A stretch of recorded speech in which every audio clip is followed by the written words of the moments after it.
유튜버 쯔양의 과거를 폭로하겠다며 협박한 의혹을 받는 유튜버들에 대한 검찰 수사가 속도를 내고 있습니다. 돈을 갈취한 혐의를 받는 유튜버 구제혁에 대한 사전 구속영장도 청구됐는데요. 한편 상습적인 학대를 해온 어린이집 보육교사가 경찰에 붙잡혔습니다.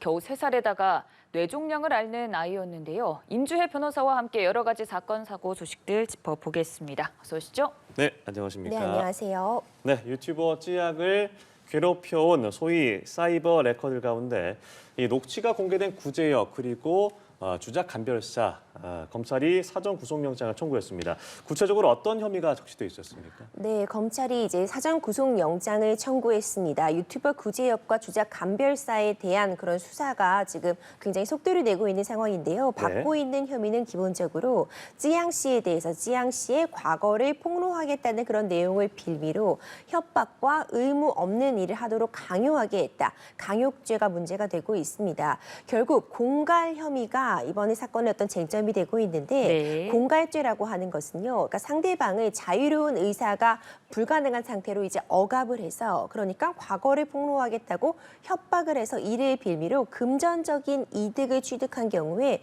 공갈죄가 적용이 가능한데요. 구제혁 같은 경우에는 지금 쯔양 씨로부터 본인은 어떤 용역의 대가로서 받은 금원이라고 주장하고 있지만 쯔양 씨의 경우에는 이것이 협박에 의해서 지급된 돈이라고 지금 주장을 하고 있어서 이들 간에 오고 간 이 5,500만 원의 금전의 성격에 따라서 공갈죄 적용 여부가 달라질 수 있게 되는데 이제 이 혐의를 기본으로 해서 이번에 사전 구속영장이 청구가 되었습니다. 네, 양측의 입장이 좀 엇갈리는 상황입니다. 지금 유튜버 구제혁과 주작 감별사는 정당한 계약에 따라서 좀 돈을 받은 거다. 계약서가 있다라고 주장을 하고 있거든요. 이 부분도 좀 쟁점이 될 수 있습니까? 그렇습니다. 이 부분이 지금 가장 중요한 핵심적인 내용이라고 볼 것 같은데요. 일단 양측의 입장을 종합해보면 계약서라는 것의 존재는 맞는 것 같습니다. 그 계약서라는 것이 이제 쯔양 씨의 과거를 폭로하겠다는 다른 유튜버들이 있기 때문에 그 유튜버들의 그런 공개를 이 구제혁이 막아주겠다는 내용의 용역 계약서라고 지금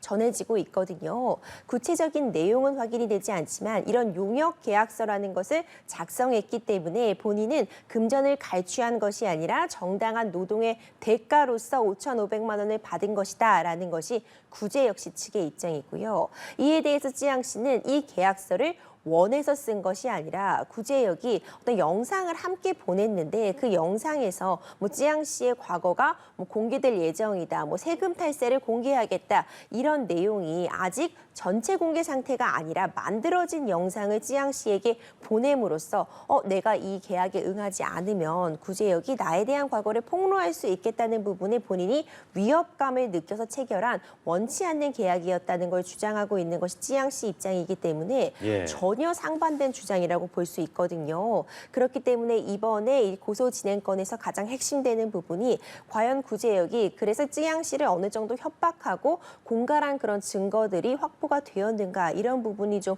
논란의 여지가 있고 이제 핵심적인 쟁점이 될 것 같습니다. 그러면 그렇게 좀 협박을 했다든가 아니면 쯔양 씨가 결국 불가피하게 작성을 했다는 사실이 명백하다면 그 계약서는 그냥 취소할 수도 있는 건가요? 그렇죠. 그렇다면 그건 정당한 계약이 아니겠죠. 그 계약 자체가 일종의 공갈의 가장 강력한 증거가 될 수 있는 부분도 있기 때문에 이런 부분 쟁점적으로 볼 것 같고요. 그 계약 체결의 경위가 중요할 것 같습니다. 어떤 이야기들이 오고 갔고 어떤 상황에서 과연 쯔양 씨가 이 계약을 체결했어야 됐는지 의무 없는 일에 어떤 강요에 의해서 한 것이 아닌지 이런 부분들이 쟁점으로 떠오를 것 같고 그런 부분이 인정이 된다면 명칭은 용역계약서라고 작성이 되어 있더라도 그 효과가 인정될 수는 없을 것입니다. 네, 또 다른 유튜버가 있죠. 이 카라큘라 돈을 받은 적이 없다. 두 아들을 걸고 의혹을 부인하더니 돌연 영상을 모두 비공개 처리하고 은퇴 선언을 했습니다. 과거 기록까지 삭제한 정황이 보이는데 그 이유가 뭐라고 보십니까? 그렇죠. 이번 사건에서 카라큘라 역시도 굉장히 중요한 역할을 담당하고 있었습니다. 물론 이제 쯔양 씨와 관련한 부분에서는 카라큘라 유튜버는 여전히 쯔양 씨와 관련해서 어떤 금원도 부당하게 받은 것이 없다는 입장을 견지하고 있고요. 현재까지는 쯔양 씨도 이 카라큘라 측을 별도로 고소하지 않았습니다. 있습니다. 추가로 혐의점이 발견이 된다면 이후에 고소를 진행하겠다고 밝힌 상황이지만 이번에 카라큘라의 영상의 내용을 보자면은 이전에 찌양 씨와 관련해서 문제가 불거졌을 때 이 카라큘라 유튜버는 굉장히 단호하게 본인의 이제 아들까지 걸 수 있을 정도로 단호한 입장을 보이면서 그 어떤 부정한 청탁이나 돈도 받은 적이 없다는 점을 굉장히 강조했는데 이번에 새로 올린 이 영상을 보자면요. 이 찌양 씨로부터 받은 것은 아니지만 지금 역시 문제가 되는 상황이었는데 수트로부터 3천만 원 가량을 받은 부분을 인정했습니다. 이 부분에 대해서 어떤 법의 처벌도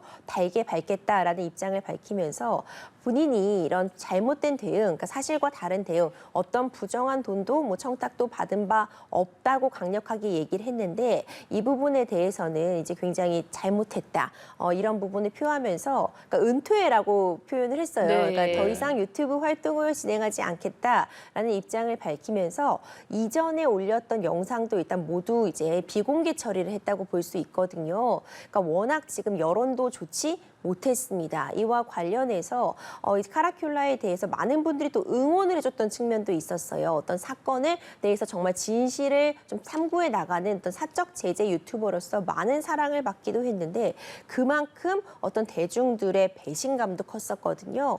그렇기 때문에 이런 점들이 이제 심리적으로도 압박을 줄 수밖에 없었을 것 같고 이와 관련해서 지금 찌양 씨 관련해서는 아직 고소가 진행되지 못했다고 해도 다른 사람들이 제3자가 이제 카라큘라를 고발하는 그런 내용들도 있었고 이와 관련해서 문제가 계속 커지면서 이전의 영상들에서도 좀 논란의 소지가 될 만한 영상들이 좀 많이 있었습니다.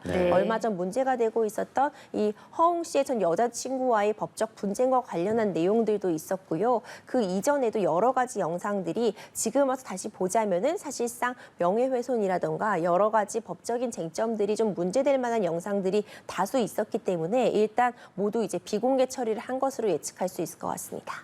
비단 찌양 씨뿐만이 아니라 이른바 이 사이버 레커들이 그동안 해왔던 행태가 부상하면서 좀 논란이 커지고 있는 상황인데 법적인 차원에서 앞으로 수사를 할 때 어떤 부분이 좀 방점이 될 거라고 보세요? 맞습니다. 말씀 주신 것처럼 이게 어제 오늘의 문제는 아니었습니다. 계속해서 문제가 되고 있었는데 찌양 씨라는 정말 1,040만 유튜버, 정말 대형 유튜버라고 볼 수 있는데 찌양 씨 사태를 통해서 이 문제가 좀 수면 위로 드러났다 이렇게 볼 수 있거든요.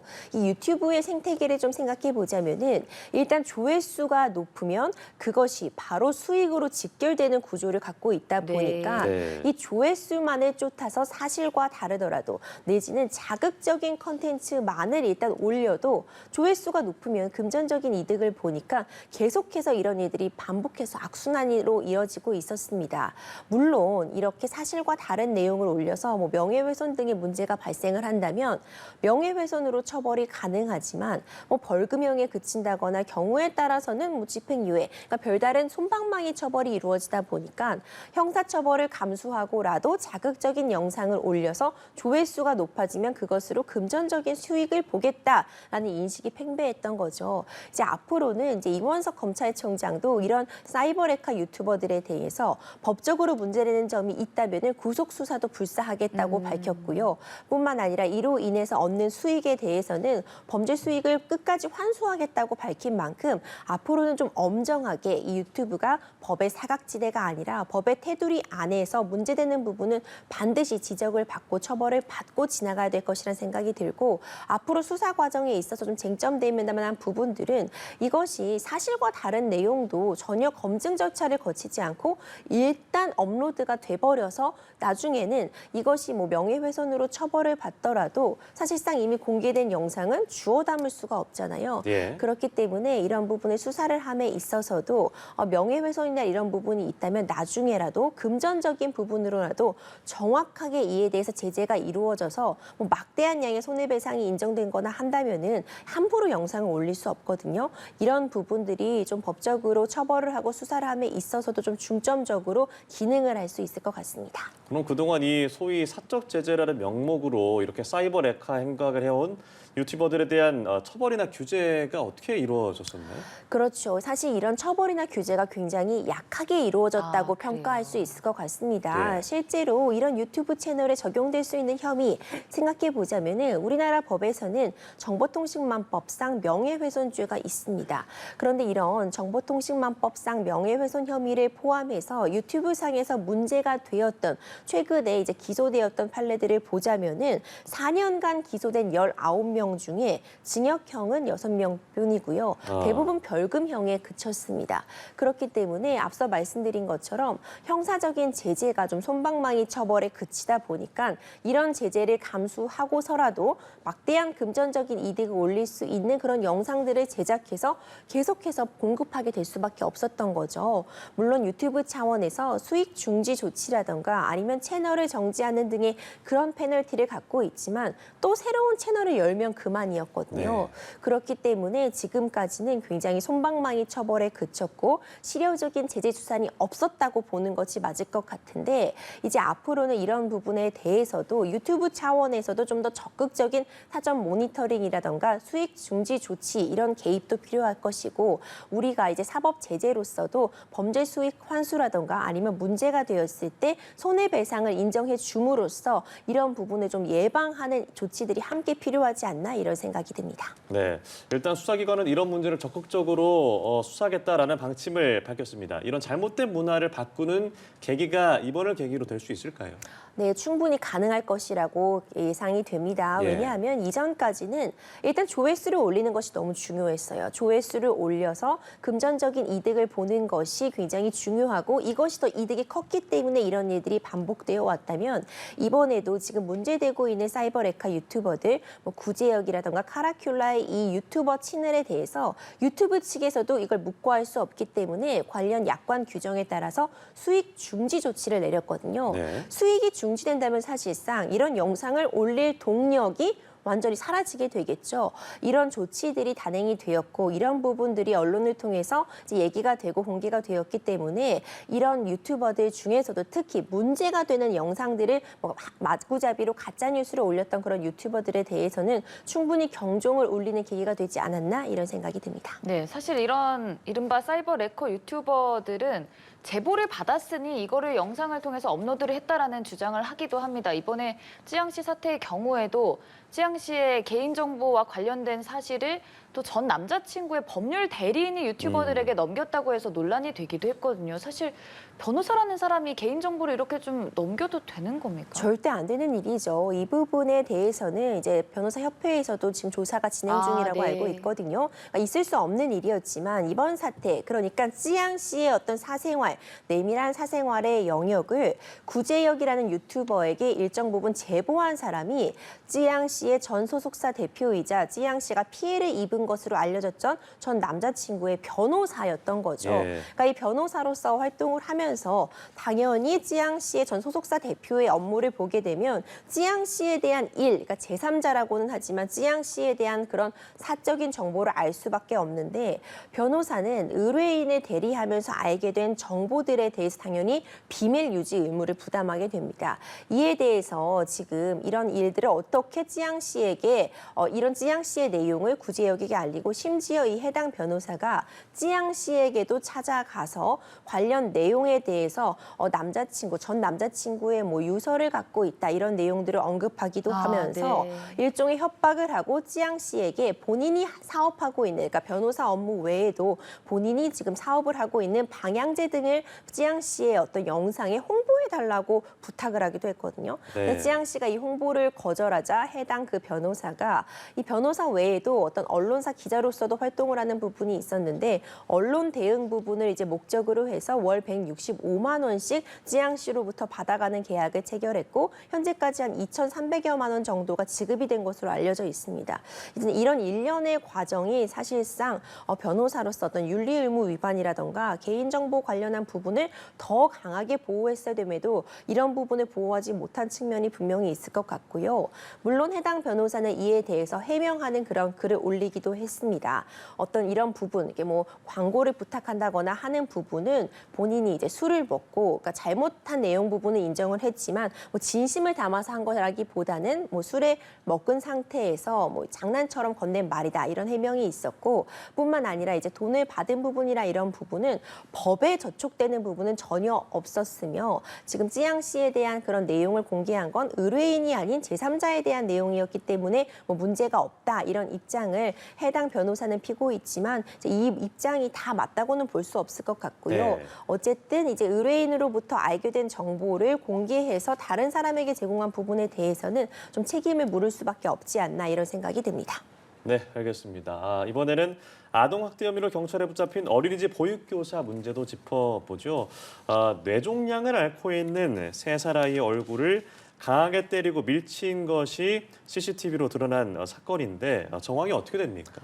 정말 안타까운 일이 또 벌어지고 말았습니다. 이 대한민국 출생률이 낮다, 아이들이 없다 이런 얘기 하면서도 이런 기사들, 이런 이야기들 계속 전해드릴 수밖에 없어서 정말 안타까운 상황인데요. 예. 이번에도 어린이집에서 학대 사건이 발생을 했습니다. 3살 아이였고 뇌종양을 앓고 있는 상태여서 해당 아동의 부모가 특별히 더 둔부 부위에 어떤 충격이 가해지면 뇌종양에 있어서 더 악영향을 끼칠 수 있기 때문에 머리에 충격을 가하지 않도록 주의해달라는 얘기까지 한 상태였는데, 해당 어린이집 교사는 지금 공개된 영상을 보면 좀 충격적이었는데요. 아이가 이제 감기약을 먹지 않자 아이를 거칠게, 특히 머리 부분을 밀치는 모습이 CCTV에 그대로 담겨 있었고요. 이것이 한두 차례가 아니라 반복해서 아이를 밀쳐내면서 아이가 뒤로 콰당 넘어지는 모습, 그리고 벽에 머리를 부딪히는 모습이 그대로 잡혀 있었습니다. 뿐만 아니라 해당 아동뿐만 아니라 다른 여자아이에게도 이렇게 학대를 한 정황들이 CCTV에 고스란히 담겨 있었기 때문에 굉장히 충격을 자아낼 수밖에 없었고, 이와 관련해서 이제 아동 학대 혐의로 지금 수사가 진행되고 있는 상황입니다. 또 안타까운 부분은 이렇게 어린이집 교사가 학대를 할 동안 그럼 어린이집 원장, 어쨌든 관리 책임을 지고 있는 최종적인 책임자라고 볼 수 있는 네. 어린이집 원장은 뭐 했냐, 또 이런 비판이 가해질 수 있는데, 이번 사안 같은 경우에는 이런 아동의 학대 정황에 대해서 어린이집 교사의 이런 일탈일 뿐이었지, 어린이집의 이 원장의 경우에는 감독을 소홀히 한 정황은 없다고 보아서 원장은 이제 책임은 이제 피하게 된 그런 상황입니다. 네, 이 보육교사에게 왜 그랬냐라고 했더니 스트레스 때문에 그랬다라고 해서 더 공분을 사고 있는데, 경찰이 4개월치 CCTV를 분석한 결과 또 다른 아이를 학대한 정황도 드러났어요. 수사가 어떻게 진행될까요? 그렇죠. 너무 안타깝습니다. 결국 이번 사건이 처음에 이제 알려지게 된 거는 이 3살 뇌종양을 앓고 있는 아이의 부모가 아이의 얼굴에 손자국이 난 걸 발견을 하고 네. 의아하게 생각해서 이제 어린이집 측에 CCTV를 이제 보겠다고 요청을 했더니 이런 학대 정황이 고스란히 담겨 있었던 거거든요. 뿐만 아니라 CCTV를 분석해 보니 이 해당 아동 외에 다른 여자 아이도 유사한 방식으로 머리를 밀친다거나 이제 아이를 거칠게 미는 그런 모습이 고스란히 확인이 되었습니다. 네. 이 해당 어린이집 교사는 업무 스트레스 때문에 이런 일을 저질렀다 이렇게 밝히고 있는데, 사실 말도 안 되는 네. 핑계라고 그렇죠. 생각하고요.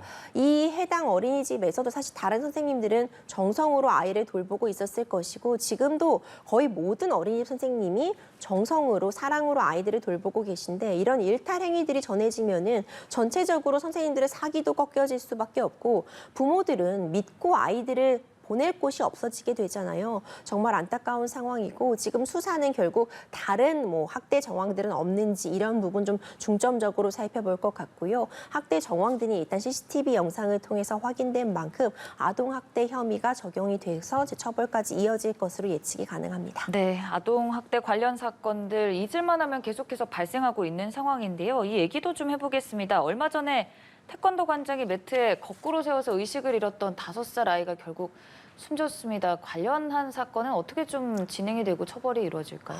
정말 참담하죠. 얼마 전에도 이제 이런 사건을 전해드리게 됐는데 태권도장에서 태권도 관장이 5살 아이를 매트에 이제 말아서 거꾸로 세워두고 10분 정도 방치를 했고 심정지 상태로 이제 병원에 이송이 되어서 치료를 받다가 안타깝게도 이제 생일이 한 달 정도 남았다고 하는데 아이가 결국 이제 목숨을 잃게 되었습니다. 해당 사건의 경우에는 지금 이 해당 태권도 관장이 사건 직후에 CCTV, 그러니까 태권도장 안에 CCTV를 모두 삭제해서 이와 관련한 증거인멸 혐의도 받고 있었거든요. 이 CCTV가 이제 복구 중인 상태이고 이와 관련해서 이전에는 이제 아동학대 치상 혐의를 받았다면 정말 안타깝게도 이제 아이가 사망했기 때문에 아동학대 치사 혐의가 이제 적용이 될 수 네. 있을 것 네. 같고요. 이와 관련해서 이제 수사기관의 수사 결과에 따라서 혐의 적용이 확정이 될 것으로 보입니다. 네, 알겠습니다. 최근 벌어진 사건에 대한 법적 쟁점들 지금까지 임주혜 변호사와 함께 나눠봤습니다. 고맙습니다. 고맙습니다.